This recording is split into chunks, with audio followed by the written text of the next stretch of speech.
Hey everyone, this is Neil and thanks for watching this video where I'm going to teach you how to write net ionic equations for reactions just like this one.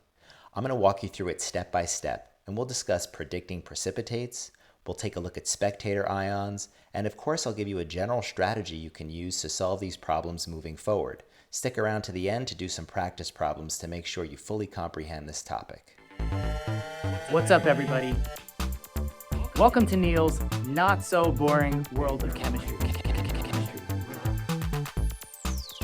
Let's go into the lab and take a deeper look.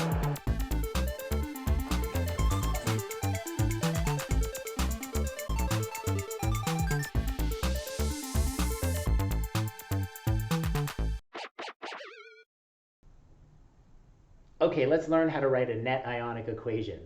Now these questions always begin with what looks like a typical chemical reaction. The one behind me is a double replacement reaction, where two ionic compounds, both dissolved in water or aqueous, are being mixed together.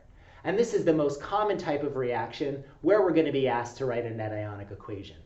So what does the name mean? If we think about it, we can figure out what we're being asked to do. The word net tends to mean capture. But also think about a paycheck. The net pay is the money that you get after taxes have been removed. So in a net ionic situation, we're going to be asked to capture the ions that are essential to the reaction and remove the ions that are not major players in the process. Now I know, you're looking at this equation and you're thinking, how am I going to remove or capture ions when I don't see any ions at all? It's a great question. The truth of the matter is, the way these compounds are represented in a typical chemical equation is not telling us the whole story of what happens when an ionic compound is dissolved in water. In order to understand that, I want you to come with me as we take a submicroscopic look at what happens when we dissolve salt in H2O.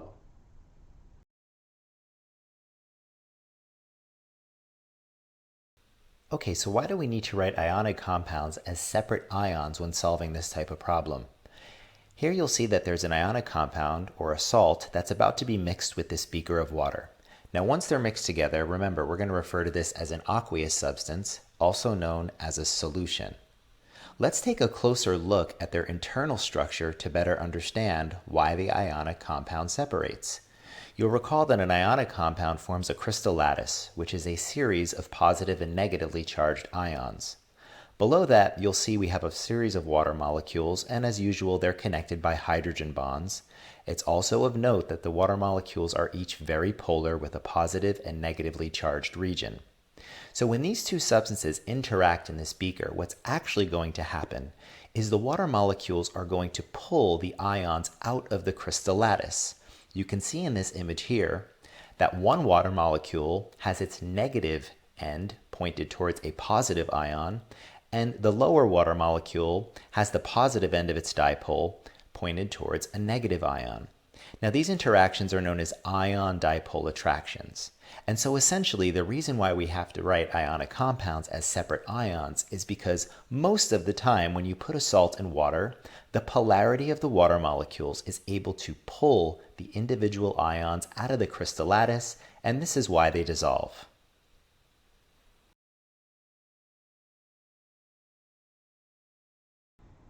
Okay, now we're ready for the next step. This is the equation that represents the reaction that you saw at the beginning of this video, where a yellow precipitate was formed. Now, before we get started with taking these compounds apart into their respective ions, we've got to make sure a couple requirements have been met. Do we have the correct chemical formulas? And do we have a balanced chemical equation? Those are essential pieces to this process. In comparing my chemical equation to my model, it looks like I have the same number and type of each element on either side of the reaction, so I think we're ready to move forward. Now, you're probably wondering, how did I know to make the lead 2 iodide the solid? This is a common question when it comes to double replacement reactions. Am I going to get two aqueous products, or will one be a precipitate? In order to predict this, you have to know your solubility rules. Now again, they vary from class to class, teacher to teacher. I always abide by the solubility rules required by the AP chemistry exam, which is to say that compounds containing alkali metals, ammonium ion, or nitrate ion will be soluble. Therefore, I knew that the lead 2 iodide was going to be the solid. That's the yellow stuff in the beaker because it doesn't fit into those rules of soluble compounds.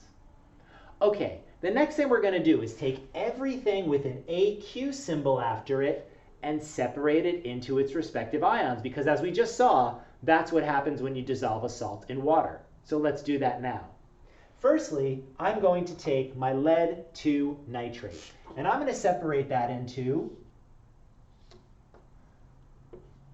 the lead ion 2+, which is aqueous, and 2 nitrate ions, which are also aqueous.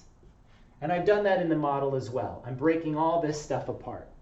Next, let's go to the potassium iodide. I have 2 potassium ions. They are aqueous. Separate those. And I also have 2 iodide ions, and they're separate as well. Okay, now let's go over to our product. Now, as you'll see, the lead 2 iodide is not aqueous. This is the yellow stuff. It's the precipitate.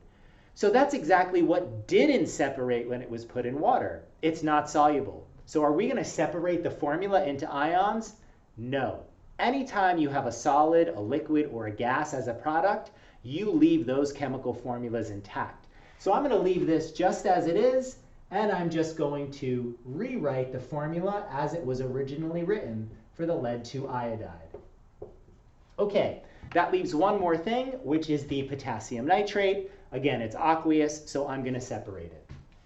2 potassium ions, they are aqueous in solution, and 2 nitrate ions as well, which are also aqueous. So these broke apart from those. Now, what's really important at this step, everyone, is our ionic equation. In other words, our equation where everything that's aqueous has been separated into ions should still be balanced.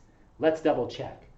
I have 1 lead ion and I have 1 lead in this formula. I have 2 nitrates and I see 2 nitrates, 2 potassium, 2 iodine, and 2 iodine here. So the equation is still balanced at this stage because we took care to balance it originally, and we made sure that when we separated our compounds, we didn't forget about the subscripts and coefficients. Critical step. Now we're going to get into the process of capturing, remember it's a net ionic equation, and also removing some things as well.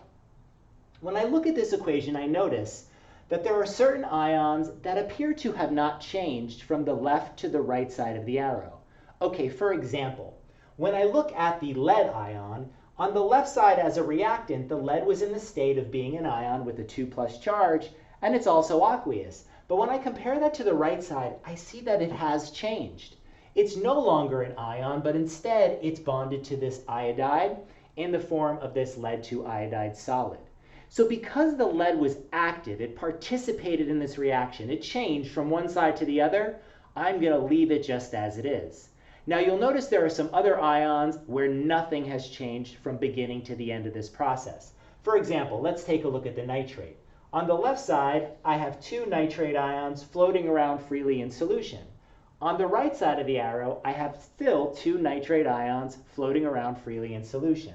I'm going to remove those. You see, we call these spectator ions. Sure, they're in the beaker, but are they actually doing anything? Not so much. They're just floating around in water as individual ions. We'll see when we take a closer look that potassium is in the same category. Potassium is a spectator, therefore we want to remove it from our equation. Okay, we're already at the final step of this process. Now the only thing left to do is we have to take our ionic equation, which still contains the spectator ions, and we have to make it a net ionic equation. And remember, that's going to mean capturing and removing. So what do we want to remove? It's the things that didn't really participate in making our precipitate. So we're going to get rid of the nitrates and potassiums. On the other hand, we want to capture the lead and the iodide because they did make a precipitate. They were very active in this process. So let's do it. First, I'm going to write my lead ion, which is in solution. I'm going to be combining that with my 2 iodide ions, which are also aqueous.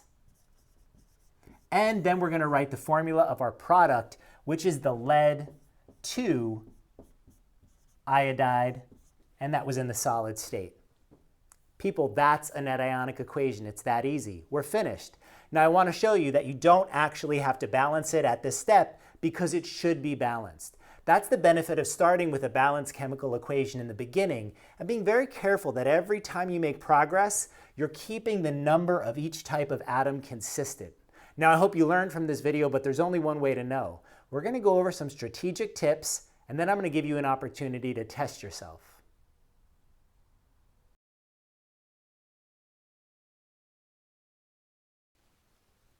Okay, so when you're asked to solve for a net ionic equation, you have to begin with a balanced chemical equation. Sometimes you'll be asked to predict products. If you are, think about the solubility rules to help you identify precipitates. Separate any substance labeled as aqueous into its respective ions. When doing this, look at the coefficients and subscripts from the original chemical formula because you want to ensure that you have the correct number of each ion.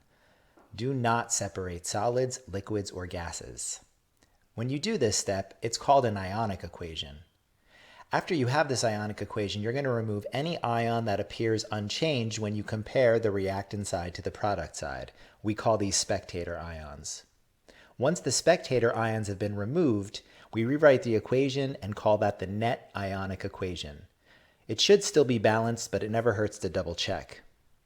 Here's an example of a net ionic equation for a single replacement reaction. You'll notice it looks a little bit different than the one that I did on the board. Here's another example of a net ionic equation written for a common neutralization reaction between a strong acid and a strong base. Okay, let's try a practice question. Please write a net ionic equation for the reaction of aqueous barium chloride with sulfuric acid. Pause the video and work through the problem, and then check your solution. Okay, so you'll see that we remove the spectator ions, chloride and hydrogen, and we're left with barium ion reacting with sulfate to produce the barium sulfate solid. Here's another practice question. Which of the following is a spectator ion in the reaction of aqueous sodium carbonate with aqueous barium nitrate? The answer is the sodium ion, as it's unchanged from the reactant side to the product side. Thanks so much for watching, everybody. I hope this was helpful, and if you have any further questions, comments, or feedback, please drop it in the comments below.